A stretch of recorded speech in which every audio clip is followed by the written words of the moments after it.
쌍용차 사망자들을 분석해보면 문제의 심각성이 보입니다. 지난달 숨진 이모 씨는 해고자 가운데 첫 사망자입니다. 희망퇴직자와 재직자, 가족들과 무급휴직자에 한정됐던 죽음의 범위가 확대된 겁니다. 파업 전후 2년 동안 모두 11명이 숨졌는데 그 후 불과 1년 3개월 만에 같은 수의 사망자가 발생했습니다. 이들의 고통은 시간이 흐를수록 오히려 더 심해진다는 뜻입니다. 지난 12일 평택 쌍용차 공장 정문 앞. 분향소 철거를 시도하는 용역 직원들과 이를 막는 노조원들이 충돌했습니다.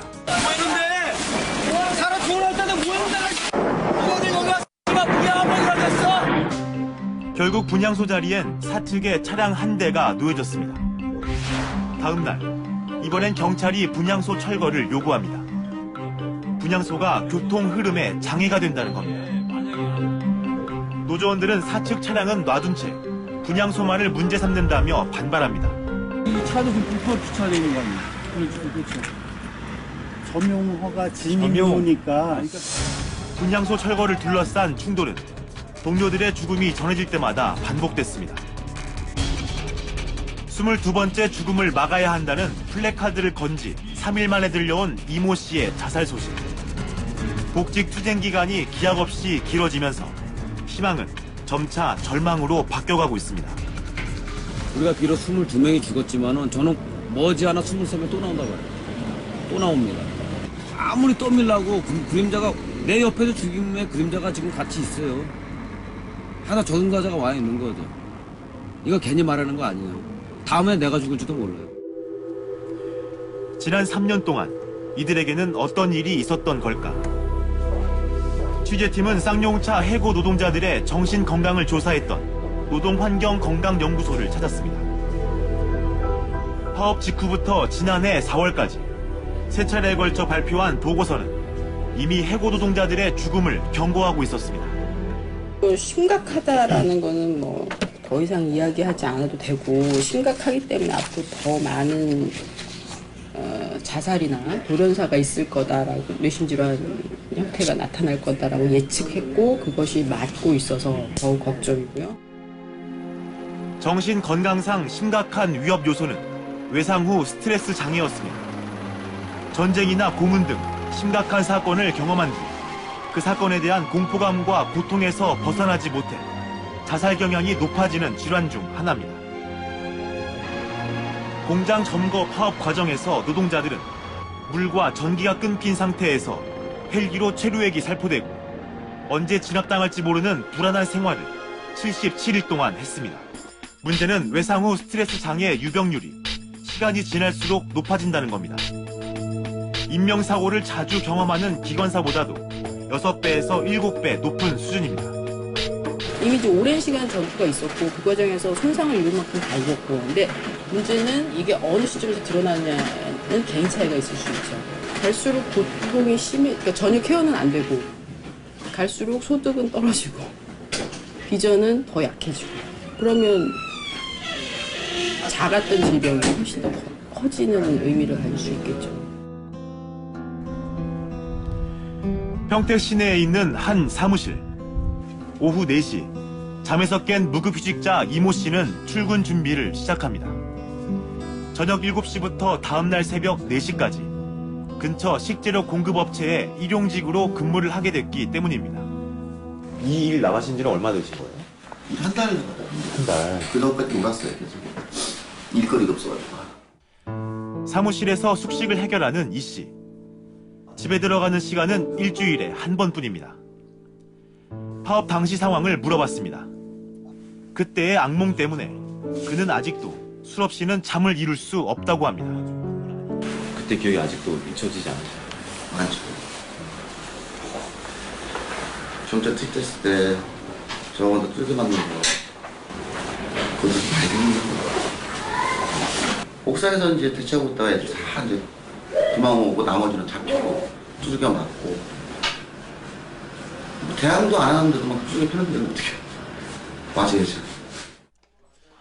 구조조정에서 살아남았지만 동료들과 함께 투쟁을 하다 징계 해고를 당한 김남식 씨. 파업 당시 사진들을 볼 때마다 그때 기억이 생생합니다.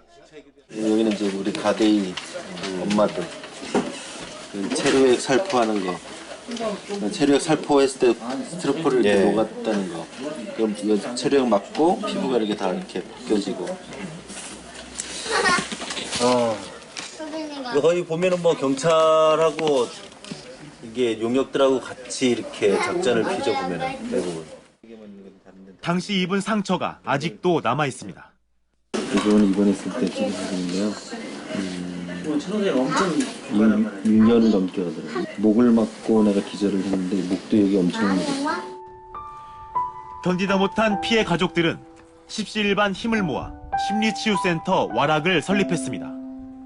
심적으로 고통받는 노동자와 가족들에게 정신과 상담과 치유 프로그램을 운영하고 있습니다. 이곳을 찾은 해고 노동자들도 대부분 같은 증상을 호소한다고 합니다. 시간 이야기라고. 근데 그 마음이라고 하는 게 결국 그렇지 않고요. 시간이 지난다고 그냥 기억이 뭉개지고 이렇게 덮어질 뿐이지 치유되거나 뭐 잊혀지거나 완전하게 내 안에서 잊혀지거나 이런 일은 있지 않다고. 무급휴직자 윤대산 씨. 1년 전부터 평택 시내를 돌며 조명을 설치하는 일을 하고 있습니다. 취재팀을 만난 윤 씨는 주머니에서 동전을 꺼내 보여줬습니다. 찌그러진 동전을 보니 동료들 생각이 났다고 합니다. 동전 하나 주셨는데 네, 이게 분명히 10원이걸로요. 예. 근데 이걸 보면서 우리 신사하고 똑같더라고요. 뭐 이 밟히고 찌그러지고 해도 안심 하나 안 가르치걸로요. 분명히 돈인데. 많이 밟히고 찌그러졌네요. 예. 이 무급자는 해고자도 사람인데 사람 취급을 못 받아요, 어디 가면. 가는 곳마다 지겹도록 따라다니는 쌍용차 꼬리표. 법적으로는 쌍용차 직원인 무급휴직자들은 일용직을 전전할 수밖에 없습니다. 오기 전까지는 수없이 찾아다녔걸로요. 여기서 뭐 당진 갈 수 있는 데로는 여기서 1시간에서 1시간 반 거리까지 찾아다녔는데 없어요. 더군다나 무급자는 그래도 아직도 쌍용에 연구가 있는 거잖아요. 그래서 4대 보험도 들어가고 그런 상태에서 다른 데 직장에서 이렇게 받아준다는 거는 진짜 어려운 거죠. 쌍용차 출신으로 이 사무소를 운영하는 박태석 씨. 그들의 고생이 남의 일 같지 않아 30명 정도의 일자리를 알선하고 있습니다. 그렇지만 일거리는 일용직뿐입니다. 사실 쌍용차 같은 경우는 그렇게 뭐 파업을 하거나 뭐 그런 경우도 사실은 많지 않았거든요. 그런데 이제 이번에 그렇게 비춰지면서 뭐 다른 회사에서도 그런 사람들 쓰는 걸 좀 꺼려하는 것 같아요.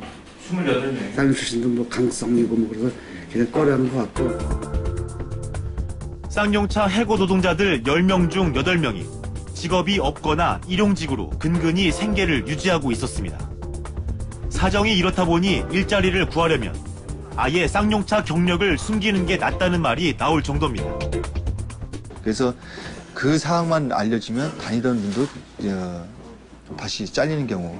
심지어는 어느 분은 뭐 나중에 한 7, 8년 동안 뭐 시골 방앗간에서 일했다 이렇게 해서 이력서를 했더만 취직이 됐다고 이렇게. 쌍용차 노동자들은 해고를 당한 뒤 수입이 75% 곤두박질 쳤고 가족 수입도 60%가 줄었습니다. 가족들이 모두 생계에 매달릴 수밖에 없습니다. 지난해 말 서울 상도동에 작은 실내 포장마차를 연 조혜숙 씨. 그녀는 김정우 쌍용차 노조 지부장의 아내입니다. 남편이 해고를 당하면서 가족의 생계는 그녀의 책임이 됐습니다. 먹고 살기 위해서 하는 거죠. 딴 이유가 없죠. 먹고 살기 위해서 하는 거예요, 정말로. 그 전에는 뭐 이런 거 전혀 안 했어요. 갑자기 뛰어든 거예요. 이미 각오한 고생이지만 매일 새벽까지 혼자 가게를 보는 일은 만만치 않습니다. 한 달 만에 7kg가 빠지더라고. 왜 자꾸 살이 빠지? 안 해보던 짓을 하려니까 힘들어서. 대학을 휴학하고 아르바이트를 하는 아들 걱정에 눈시울이 붉어집니다. 걔 이제 올해 졸업하면 유학도 가고 싶어 하는데 엄마 교수님들이 자꾸 유학 가랬는데 무슨 소리 해. 뿐이지. 잘하니까 가라 그러는 거거든. 학교에서 잘하니까. 아, 너는 유학. 설상가상으로 이들에겐 소송 폭탄까지 떨어졌습니다. 노조 측의 자료에 따르면 회사와 국가, 보험회사는 노조원들을 상대로 200여 원에 달하는 소송을 제기했습니다. 손배 그거 받은 사람 마음은 진짜 정말 어떨까 좀 생각만 해도 끔찍해요. 그거 해서 아무것도 없는 직장도 잃었는데 그것까지 아이고 참 깜깜해져. 소형 아파트 하나 있는 거 가압류 들어오고 어디 가지고 뭐 그냥 아무것도 없죠 해가지고 그냥 그 신용불량자 된 거죠. 하루아침에 그냥 직장 잃고 신용불량자 된 거. 쌍용차 해고자라는 주홍글 씨는 이들을 점점 벼랑 끝으로 내몰고 있었습니다. 이 지역이 작아서요. 회사를 해고된 사람과 해고되지 않은 사람, 그 전에 같이 삼겹살도 거먹고 이렇게 이웃이었다가 서로 인사도 안 하게 되고 적이 되는 거예요. 이웃 간의 그런 갈등들이 되게 많아서 좀 견디기 힘들고 그 동네에 살고 싶지 않고 이사하고 싶고 평택을 뜨고 싶고.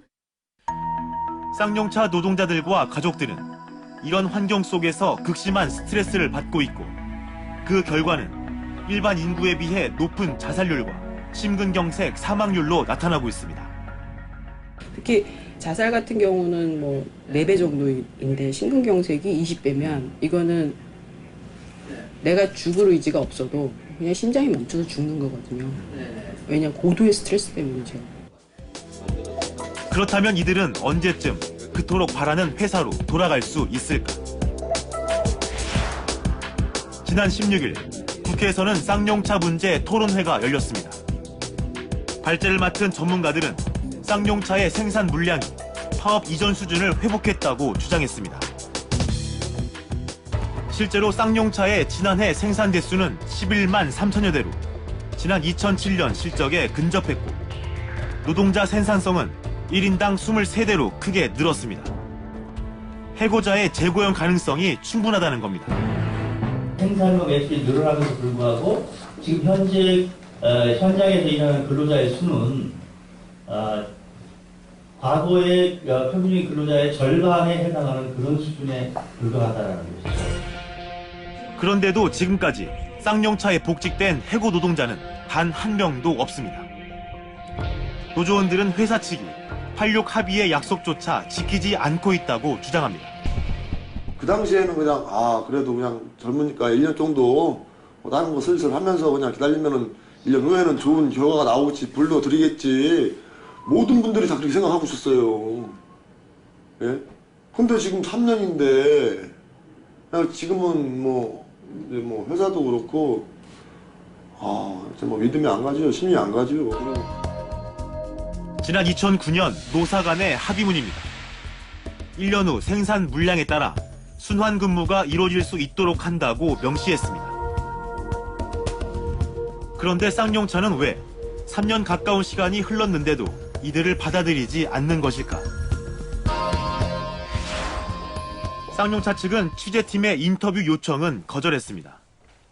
피부 사항이 아니라 그 자체에 대해서는 우리가 인터뷰는 지금 아무나 안 하잖아요. 대신 서면 답변을 보내왔습니다. 2014년까지 목표인 16만 대 생산을 달성할 경우 무급휴직자에 대해서만 복직을 검토하겠다고 밝혔습니다. 해고자들은 논의의 대상이 아니라고 했습니다. 합의문에 약속했던 주간 연속 2교대제를 시행하기에 현재의 생산량은 부족하다는 겁니다. 사측은 지금도 공장의 전 생산 라인이 1교대로 운영 중이고 121명의 잉여 인력이 존재한다고 밝혔습니다. 지난 8일 대학생 기독교 동아리가 쌍용차 평택공장 노조 사무실을 찾았습니다. 부활절을 맞아 추모 예배가 열렸고 썰렁했던 사무실에 모처럼 온기가 돌았습니다.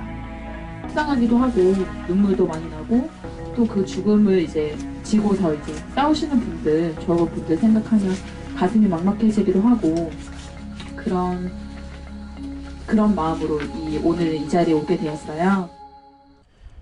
지난해 3월 쌍용차는 2년 만에 법정 관리를 졸업하고 정상궤도 진입을 위해 애쓰고 있습니다. 회사는 77일간의 파업 이듬해 노사상생 우수 기업으로 선정됐습니다. 그러나 그 이면에는 복직만을 바라며 외로운 사투 속 남몰래 흘리는 해고 노동자들의 눈물과 힘겹게 살다 세상을 등진 22명의 죽음이 있습니다.